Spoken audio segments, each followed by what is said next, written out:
Hi guys, मैं हूं अबीहा इंतखाब और अबीहा क्लासेस सफलता की सोच में आपका स्वागत है।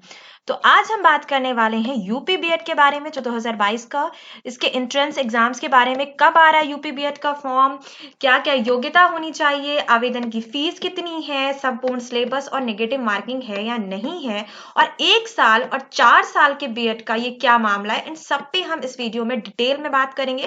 तो देखिए, एक वीडियो में ही आपको सारी जानकारी मिल जाएगी, तो इसलिए इस वीडियो को ज्यादा से ज्यादा शेयर कीजिएगा कि आपके जो भी दोस्त हैं जो बीएड करना चाहते हैं यूपी बीएड से, तो उनको बहुत ज्यादा मदद मिलेगी। एक ही वीडियो में आपको कंप्लीट इंफॉर्मेशन मिल जाएगी। तो चलिए इन सब पे हम डिटेल में बात करते हैं और वीडियो स्टार्ट करते हैं। वीडियो स्टार्ट करने से पहले मैं बता दूं कि अगर आप चैनल पे नए हैं तो चैनल को सब्सक्राइब जरूर कर लीजिएगा और वीडियो को लाइक करिएगा और जो भी आपके सवाल है उसे कमेंट करके जरूर बताइएगा, क्योंकि देखिए चैनल पे इसी तरह के वीडियोस आपके डाले जाते हैं कि कोई भी न्यू जॉब आ रही है, कोई फॉर्म आ रहा है, यहाँ पे बहुत जल्दी से जल्दी बताया जाता है। जब आप सब्सक्राइब करके रखेंगे तभी तो आपको सबसे पहले इंफॉर्मेशन मिलेगी। और साथ ही साथ अबीहा क्लासेस सफलता की सोच पे आपको इकोनॉमिक्स, ज्योग्राफी और हिस्ट्री के भी बहुत से इंपॉर्टेंट टॉपिक्स पढ़ाए जाते हैं। और साथ ही साथ फ्री पीडीएफ की यानी कि फ्री पीडीएफ लिंक डिस्क्रिप्शन में दिया जाता है, जहां से आपको एक कंप्लीट नोट्स मिल जाती है फ्री में। ठीक है, तो चलिए वीडियो स्टार्ट करते हैं। कब आ रहा है फॉर्म, योग्यता क्या होनी चाहिए, आवेदन की फीस क्या है, संपूर्ण सिलेबस, नेगेटिव मार्किंग, इन सब पे हम बात करते हैं। देखिए, Uttar Pradesh bachelor of education यानी यूपी बीएड संयुक्त प्रवेश परीक्षा 2022 के लिए आवेदन प्रक्रिया मार्च 2022 के दूसरे सप्ताह में शुरू होगी। ठीक है, यानी कि मार्च के दूसरे सप्ताह में शुरू होगी। आज 11 मार्च है। देखिए, कल ही 10 मार्च को यूपी के इलेक्शन का रिजल्ट आया है, तो उससे पहले तो उम्मीद नहीं थी कि आवेदन शुरू होगा यानी कि फॉर्म आएगा, लेकिन ये उम्मीदें थी कि 10 के बाद से ही फॉर्म आएंगे, यानी कि दूसरा सप्ताह आप मान सकते हैं कि मार्च के दूसरे सप्ताह में। तो आप हमारे चैनल को सब्सक्राइब करके रखिए, क्योंकि जैसे ही बहुत जल्दी ही फॉर्म आने वाला और जैसे ही फॉर्म आएगा हम आपको तुरंत अपडेट देंगे। तो चलिए सबसे पहले बात कर लेते हैं इंपॉर्टेंट डेट्स के बारे में कि क्या क्या तारीखें बहुत महत्वपूर्ण है। स्टार्टिंग डेट देखिए, आप फॉर्म शुरू करने की तिथि मार्च 2022 है। जैसे कि मैंने बता दिया आपको कि आज 11 मार्च है, तो 11 से लेके आप देख सकते हैं कि 20 मार्च या हम बोल सकते हैं 15 मार्च, 20 मार्च बहुत ज्यादा हो गया, 15 मार्च तक के बीच में फॉर्म कभी भी आ सकता है। और अंतिम तिथि इसकी क्या है, अप्रैल या मार्च में ही। देखिए, अप्रैल तो उम्मीद है क्योंकि मार्च में ही फॉर्म आ रहा है, तो मार्च में वो नहीं खत्म करेंगे।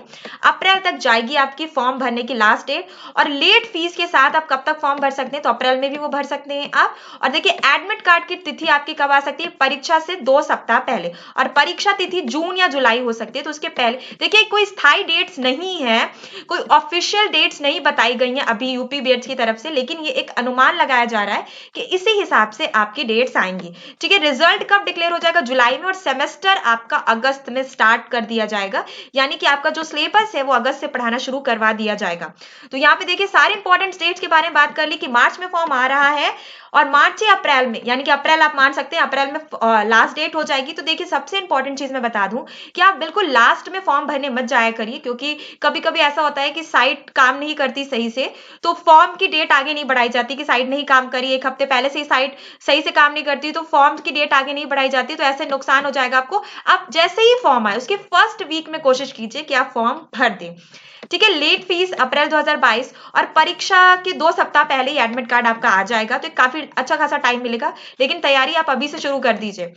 ठीक है, बात करते हैं जून जुलाई में एग्जाम्स होंगे आपके, और जुलाई में ही परिणाम तिथि यानी कि रिजल्ट कब डिक्लेयर होगा इसके बारे में पता चल जाएगा। और अगस्त से आप जिसे बोल सकते हैं काउंसलिंग वगैरह का सिस्टम और एडमिशन होने लगेंगे। अब चलिए बात करते हैं आवेदन पत्र शुल्क यानी कि फीस कितनी है कैटेगरी के अकॉर्डिंग। तो जर्नल के लिए 1500 रुपए आप आवेदन करते हैं तो आपको 1500 रुपए देने होंगे। ईडब्ल्यूएस, ठीक है, इकोनॉमिक वीक जो स्पेशल कैटेगरीज में आते हैं उनको 1500 रुपए उनको भी देने हैं, उनको भी कोई छूट नहीं है। ओबीएस या ओबीसी यानी कि अन्य पिछड़ा वर्ग में हम क्या देखते हैं कि उन्हें भी 1500 देने होते हैं। अनुसूचित जाति एससी को यहाँ पे थोड़ी छूट मिलती है 750 रुपए, और एसटी यानी अनुसूचित जनजाति को भी यहाँ 750 रुपए देने पड़ते हैं। और अदर्स यानी अन्य राज्य के जो बच्चे अप्लाई करना चाहते हैं उनको भी 1500 रुपए ही देना होता है। देखिए, अगर आप यूपी के नहीं हैं और आप फिर भी अप्लाई करना चाहते हैं यूपी बीएड में, तो आपको इसमें कोई रोक नहीं सकता, आप यूपी बीएड में अप्लाई कर सकते हैं। आपको 1500 रुपए फीस देनी पड़ेगी अप्लाई करने के लिए, पर आपको रिजर्वेशन नहीं मिलेगा। चलिए आगे बात करते हैं, एलिजिबिलिटी योग्यता क्या होनी चाहिए बीएड करने के लिए, यूपी बीएड करने के लिए। स्नातक यानी कि ग्रेजुएशन, स्नातकोत्तर यानी कि पोस्ट ग्रेजुएशन डिग्री, विज्ञान या मानविक सामाजिक विज्ञान में डिग्री वाले उम्मीदवार, यानी आप कॉमर्स से हो या साइंस है आपका या आप आर्ट साइड हो तो उससे कोई मैटर नहीं है, आपकी स्ट्रीम चेंज हो जाएगी, आप आर्ट्स की तरफ से करेंगे, कॉमर्स की तरफ से करेंगे, साइंस की तरफ से करेंगे, वो अलग बात है, लेकिन आप बीएड कर सकते हैं। बीएड में आप ग्रेजुएशन है या पोस्ट ग्रेजुएशन है, आप दोनों स्थिति में बीएड कर सकते हैं। गणित और विज्ञान विशेषज्ञता के साथ इंजीनियरिंग और प्रौद्योगिकी डिग्री में, यानी जैसे बीटेक वगैरह जो बच्चे करते हैं तो वो भी बीएड कर सकते हैं। उपयुक्त योग्यता के समक्ष कोई अन्य डिग्री, यानी कि इसी तरह जो ग्रेजुएशन लेवल की हो, पोस्ट ग्रेजुएशन लेवल की हो, वो भी मान्य है। उपयुक्त किसी भी डिग्री पाठ्यक्रम के अंतिम वर्ष में उपस्थित होने वाले उम्मीदवार भी यूपी बीएड जेईई 2022 प्रवेश परीक्षा में बैठने के पात्र हैं। देखिए ये सबसे इंपॉर्टेंट पॉइंट है यहाँ पे कि अगर आप किसी भी ग्रेजुएशन लेवल में फाइनल ईयर में हैं तो भी आप इस फॉर्म को भर सकते हैं, पर शर्त यह है कि रिजल्ट जो है वो काउंसलिंग के पहले तक आ जाए ताकि आप रिजल्ट दिखा सकें। ठीक है, तो देखिए फाइनल ईयर में है तो भी आप फॉर्म भर सकते हैं, और साथ ही साथ आपको क्या चाहिए, जाति प्रमाण पत्र, निवास प्रमाण पत्र और आय प्रमाण पत्र, ये सारे के सारे आपको डॉक्यूमेंट चाहिए। देखिए जर्नल वालों के लिए जाति प्रमाण पत्र लगता नहीं है, लेकिन निवास और आय उनके लिए लगता है, और साथ ही साथ इनकी डेट्स भी होनी चाहिए कि कम से कम ये बहुत ज्यादा पुराना ना हो, नहीं तो मान्य नहीं माना जाएगा। तो ठीक है, यहाँ एलिजिबिलिटी की बात कर ली हमने कि कोई भी व्यक्ति जो ग्रेजुएशन और पोस्ट ग्रेजुएशन कर चुका है, इंडिया का भारतीय नागरिक है, तो वो बीएड कर सकता है। अब इसमें बात करेंगे स्नातक वाले कितने साल का बीएड करेंगे, स्नातकोत्तर वाले कितने साल का बीएड करेंगे, वो आगे हम बात करेंगे। चलिए देखिए ये चीज आ गई, 4 साल और 1 साल के बीएड का ये क्या फंडा है। तो देखिए यहाँ पे बीएड के लिए जरूरी 5 साल की बजाय अब स्टूडेंट 4 साल में इसे पूरा कर लेंगे। देखिए कौन स्टूडेंट जो इंटर यानी 12th करके निकलेंगे और वो बच्चे कुछ ऐसा सोचते हैं कि मुझे बीए भी करना है या बीए नहीं मुझे बीएससी करना, जो भी जिस भी स्ट्रीम में हम जाना चाहते हैं, आर्ट साइंस कॉमर्स, उसके साथ साथ मुझे बीएड भी कंप्लीट करना है, तो ऐसे तो 3 साल का ग्रेजुएशन और 2 साल का बीएड, टोटल 5 साल होते। लेकिन यहाँ पे क्या देखने को मिलता है, हमें न्यू एजुकेशन पॉलिसी के तहत, जो न्यू एजुकेशन पॉलिसी गवर्नमेंट ने लगा दी है इस साल, न्यू एजुकेशन पॉलिसी के तहत हमें 5 साल में हमें 1 साल हमारे बच जाते हैं और 4 साल में हम इनको कवर कर सकते हैं, ग्रेजुएशन और बीएड भी। ठीक है, तो 4 साल वाला आपको क्लियर हो गया कि क्या है स्थिति। यह नई राष्ट्रीय शिक्षा नीति जो 2020 में आई थी, उसके अंतर्गत टीचर एजुकेशन से संबंधित किए गए प्रमुख प्रावधानों में से एक है। अब बात करते हैं ये 1 साल वाला क्या है। तो जो बच्चे पोस्ट ग्रेजुएशन कर चुके हैं उनके लिए बहुत बड़ी खुशखबरी है, उनका 1 साल बच रहा है पोस्ट ग्रेजुएशन वालों का।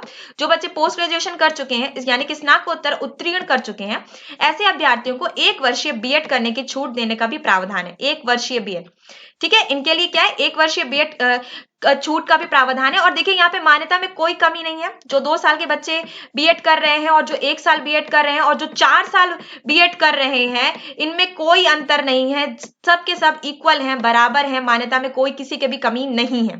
ठीक है, लेकिन जो बच्चे ग्रेजुएशन कंप्लीट है और वो एमए नहीं है, उनको 2 साल का करना ही पड़ेगा, उनके लिए कोई छूट नहीं है, उनको हर हाल में 2 साल का बीएड ही करना है। लेकिन अगर जो बच्चे स्नातकोत्तर यानी कि पोस्ट ग्रेजुएशन कंप्लीट कर चुके हैं, उनके लिए बहुत बड़ी खुशखबरी है, और जो लोग भी स्नातकोत्तर कंप्लीट कर चुके हैं उनके लिए बहुत बड़ा मौका है कि 1 साल की बात है, आप बीएड कंप्लीट कर सकते हैं।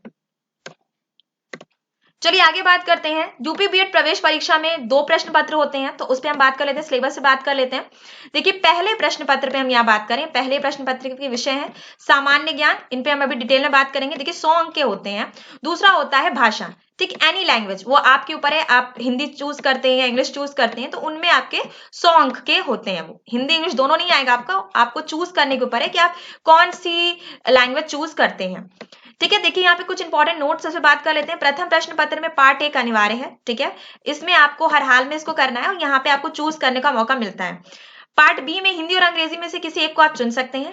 प्रथम प्रश्न पत्र में प्रश्नों की संख्या 50 होगी। देखिए 100 अंक है तो यहाँ पे 50 क्वेश्चन होंगे, यानी कि एक क्वेश्चन 2 नंबर के होंगे। सभी प्रश्न ऑब्जेक्टिव टाइप्स होंगे, ठीक है, ऑब्जेक्टिव यानी कि एमसीक्यू टाइप्स के, जहाँ पे 4 ऑप्शन आपको मिलेंगे और आपको एक पे टिक करना होगा जो सही ऑप्शन होंगे। सब्जेक्टिव नहीं होगा, ऑब्जेक्टिव होगा। द्वितीय प्रश्न पत्र पे बात कर लेते हैं। 2 एग्जाम्स होंगे, तो द्वितीय प्रश्न पत्र पे बात कर लेते हैं। देखिए इसमें भी पार्ट 1 में हम क्या देखते हैं, सामान्य अभिरुचि, यानी कि आप रीजनिंग इसमें रख सकते हैं। जनरल एप्टीट्यूड टेस्ट में हम क्या देखते हैं, ये भी सॉन्ग का होता है।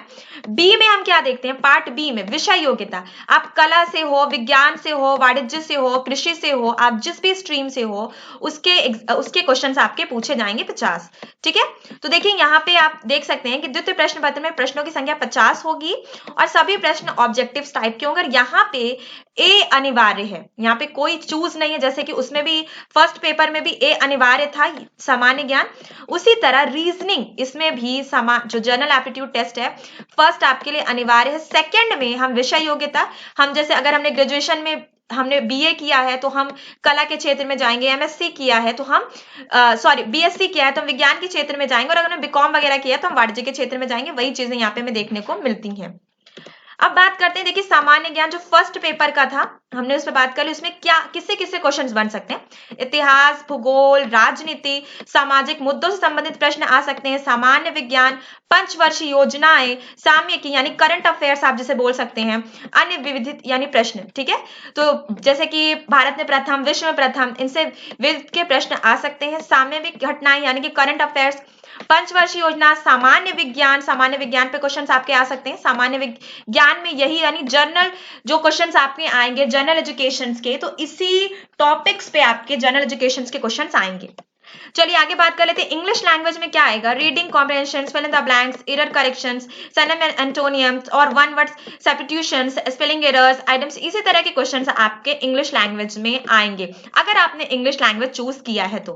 और अगर हम हिंदी भाषा चूज करते हैं तो संधि, समास, उपसर्ग और प्रत्यय, रस, छंद, अलंकार, मुहावरे और लोकोक्तियां, कहावतें, अन्य शब्दों के लिए एक शब्द, गद्यांश, रिक्त स्थानों की पूर्ति, व्याकरण, पर्यायवाची, विपरीतार्थ शब्द। ठीक है, तो इन पे क्वेश्चंस आपके बनेंगे हिंदी भाषा में। और अगर हम जर्नल एप्टीट्यूड की बात करते हैं, ठीक है, तो उसमें हम क्या देखते हैं, उपमा, आंकड़े, मौखिक वर्गीकरण, कोडिंग, डिकोडिंग, खून का रिश्ता यानी ब्लड रिलेशन, पंचांग, संख्या, प्रतीक, श्रृंखला, शब्दकोश से संबंधित प्रश्न, वैन आरेख, पासा, पहेली, सारणी, गैर मौखिक श्रृंखला, तार्किक कटौती, संख्या प्रणाली, एचसीएफ और एलसीएम।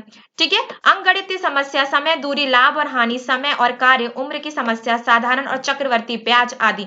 देखिए बच्चे क्या करते हैं ना, रीजनिंग के चक्कर में ये सोचते हैं कि हम चक्रवृद्धि ब्याज नहीं पढ़ के जाएं, हम हानि, लाभ और हानि नहीं पढ़ के जाएं, हम समय और कार्य नहीं पढ़ के जाएं क्योंकि ये मैथ में आता है। तो ऐसा बिल्कुल मत सोचिएगा, ये भी रीजनिंग का ही एक हिस्सा है। तो इनसे क्वेश्चंस बनते हैं और आप इनसे अच्छे खासे मार्क्स इकट्ठा कर सकते हैं। सरलीकरण, ठीक है, और अन्य कांट और रीजनिंग विविध प्रश्न जो भी आते हैं रीजनिंग में, तो आप लूसेंट की बुक ले लीजिए, वहां पे आपको कंप्लीट एक तरह का आप जिसे बोल सकते हैं। और लूसेंट ऐसी बुक है, बहुत कमाल की लूसेंट बुक है, जिसे आप सब जो भी बच्चे अभ्यर्थी जीवन से जुड़े हैं और कंपटीशन की तैयारी करें, लूसेंट उनके लिए तुरुप का इक्का है। यहाँ पे आपको सब कुछ कंप्लीटली मिल जाएगा लूसेंट में, तो आप लूसेंट ले लीजिए, वहां से आप रीजनिंग की भी तैयारी कर सकते हैं और साथ ही साथ आप सामान्य ज्ञान की भी तैयारी कर सकते हैं। देखिए दोनों की अलग अलग लूसेंट आती है, हिंदी की भी लूसेंट आती है, इंग्लिश की भी लूसेंट आती है, तो आप वहां से आपको कंप्लीट पूरे टॉपिक्स एक साथ एक जगह मिल जाएंगे। और सिर्फ ये यूपी बीएड के लिए नहीं है, यूपी बीएड की वैसे भी बुक्स आती हैं, आप उनको भी लेके तैयारी कर सकते हैं। पर अगर आप लूसेंट से तैयारी करते हैं तो आप बहुत से कॉम्पिटिटिव एग्जाम्स की तैयारी एक साथ कर लेते हैं।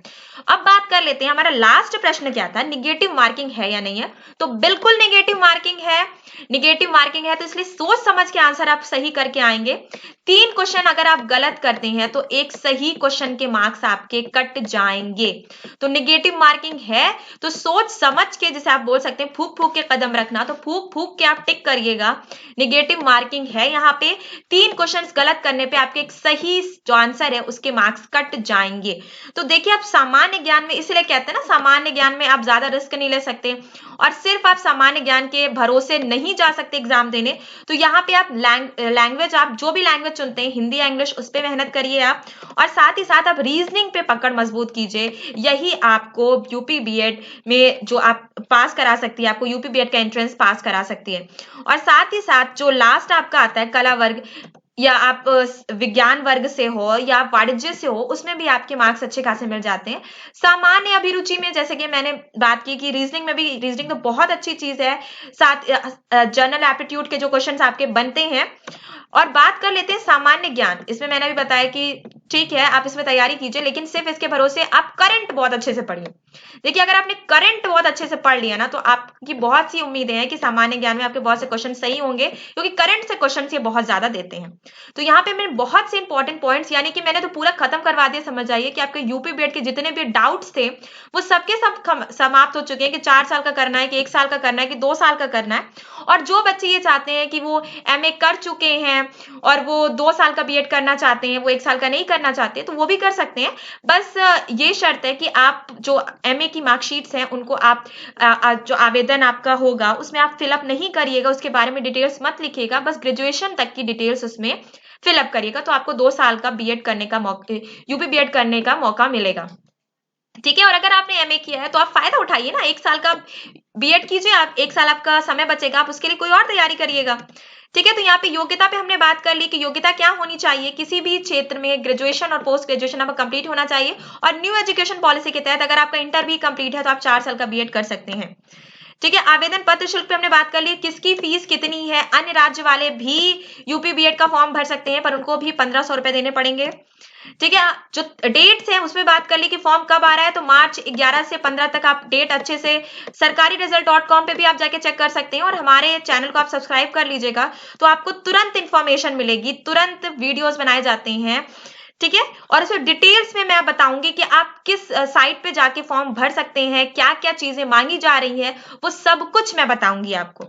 देखिए पुरानी नोटिफिकेशंस हैं, उस पर बहुत से लोग वीडियोस भी बना रहे हैं, पर मैं पुरानी नोटिफिकेशन पे बात नहीं करूंगी, क्योंकि न्यू एजुकेशन पॉलिसी लगाई गई है, 1 साल और 4 साल के बीएड इस बार ऐड किए गए हैं, तो हो सकता है कि बहुत से नोटिफिकेशन चेंज हो, तो वो जब फॉर्म आ जाएगा तभी मैं उसके बारे में आपको डिटेल में बता पाऊंगी, क्योंकि ऐसे फालतू में बात करना यहाँ पे कोई मतलब है नहीं। ठीक है, तो देखिए आवेदन मैंने जैसे कि पहले ही बता दिया कि कल इलेक्शंस के रिजल्ट्स आए हैं, तो आज से आप 15 मार्च तक उम्मीद लगा सकते हैं कि बहुत जल्द ही फॉर्म्स आ जाएंगे, नोटिफिकेशंस आ जाएंगी फॉर्म की। तो यहाँ पे जितने भी प्रश्न थे उन सब पे मैंने बात कर ली, कब आ रहा है फॉर्म, क्या योग्यता होनी चाहिए, आवेदन की फीस कितनी है, संपूर्ण सिलेबस, और नेगेटिव मार्किंग है या नहीं है, तो है नेगेटिव मार्किंग।